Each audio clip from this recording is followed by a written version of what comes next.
पीले दांत वाली बहू। रंजना कभी ब्रश नहीं करती थी।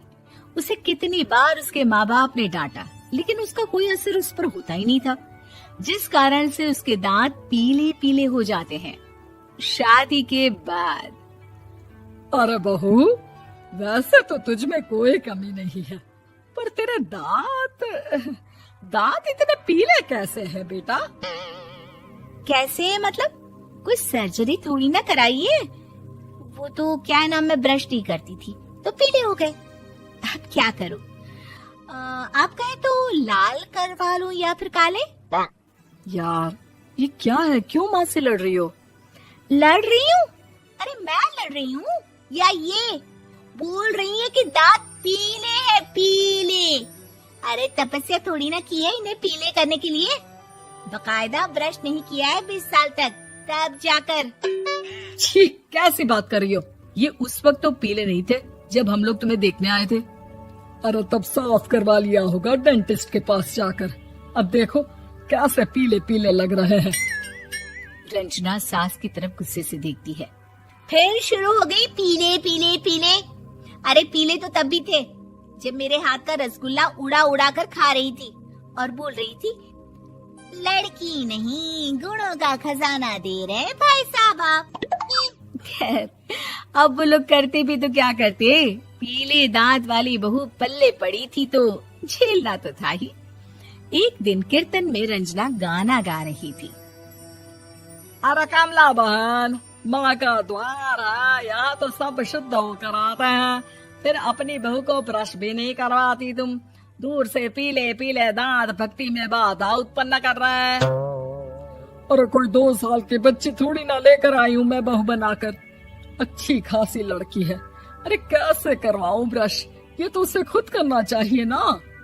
अब माँ बाप तो इसके जैसे तैसे निपटा दिए, ये नहीं सोचा कि सास कैसे संभालेगी। सास बहू को लेकर घर आ जाती है, लेकिन सोच लेती है कि अब इसे लेकर कहीं नहीं जाएगी। अगले रोज बहू कहती है, अरे क्या हो गया, मंदिर नहीं जाना क्या? कीर्तन का वक्त हो रहा है। मेरी मधुर वाणी से कान्हा जी जागते हैं और सोते हैं। आप तो जानती है ना उनकी भक्ति में कितना मन लगता है मेरा। वो क्या है ना, तबीयत ठीक नहीं लग रही है मेरी, आराम करूंगी मैं। तबीयत ठीक नहीं लग रही? अभी तो मिथुन के गाने पर नाच रही थी आप, और अब बोल रही है कि तबीयत ठीक नहीं लग रही। अरे भक्ति में मन लगा लो सासू माँ, ऊपर जाना है, क्या मुंह दिखाओगी आप? हाँ? सास को बहू की बात पर गुस्सा आ जाता है। मैं क्या मुंह दिखाऊंगी, इसकी चिंता तो ना कर, समझी? अपने मुंह की चिंता कर, जो ये पीले पीले दांत लेकर हर जगह पहुंच जाती है। पता है लोग कितना मजाक बनाते हैं। ना जी ना, मैं नहीं जाना कहीं तेरे साथ। तो ये बात है, कोई ना, मत जाओ, मैं अपने कमरे में ही बैठकर भक्ति कर लूंगी। ऊपर वाला दांत थोड़ी ना देखता है, मन देखता है, भावना देखता है। और अरे बस बस, तू सब कुछ दिखा, बस ये सफेद चमकदार दांत ना दिखाना किसी को, है? जा यहाँ से।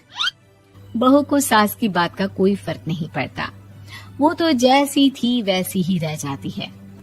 सुबह नहाकर किचन में खाना बनाना, फिर खाना खाना, कीर्तन भजन करना और सो जाना।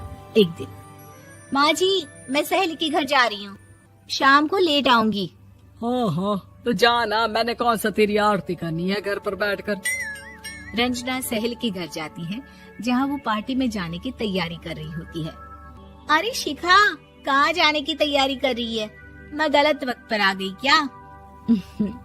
अरे नहीं यार, उल्टा सही वक्त पर आई है।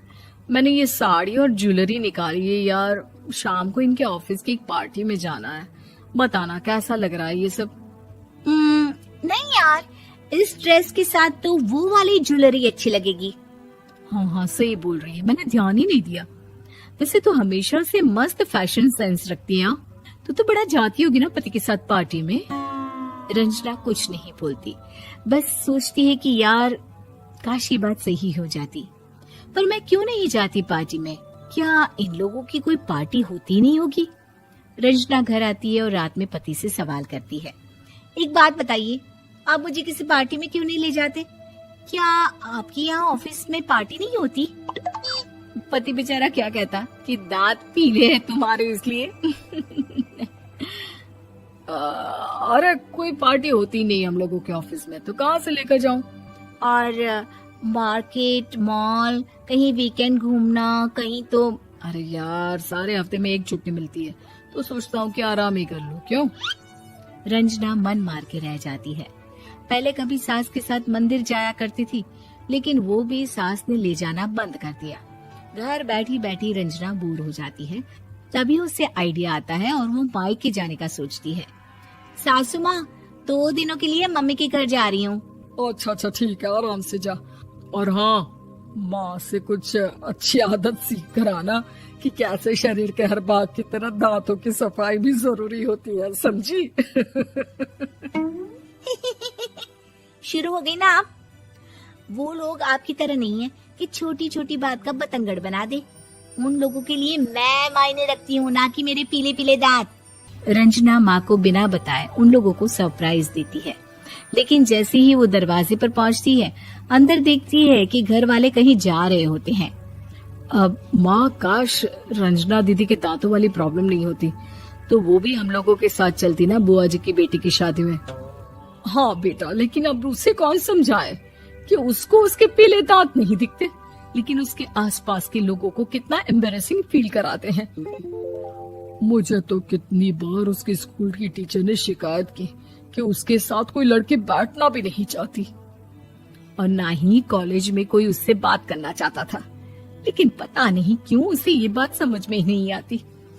कोई कमी नहीं है उस लड़की में, बस यही कि दांत पीले हैं। वो तो भला हो जीजा जी और उनकी माँ का, जो दीदी को जैसी है वैसे ही रखा हुआ है। रंजना को अपने घर वालों की बात सुनकर बहुत दुख होता है। वो सोचती है कि वो क्या करे, लेकिन फिर वो सीधा डेंटिस्ट के पास जाती है, अपने दांत चमकाती है और कसम खाती है कि वो रोज ब्रश करेगी। अरे क्या हो गया? तुम तो 2 दिनों के लिए गई थी ना, पर कोई ना, अच्छा है, चलो आ गई तो। रंजना सास के सामने आकर खड़ी हो जाती है और पूरी स्माइल करती है, उसके चमकदार दांतों को दिखाती हुई। हैं? चले मंदिर।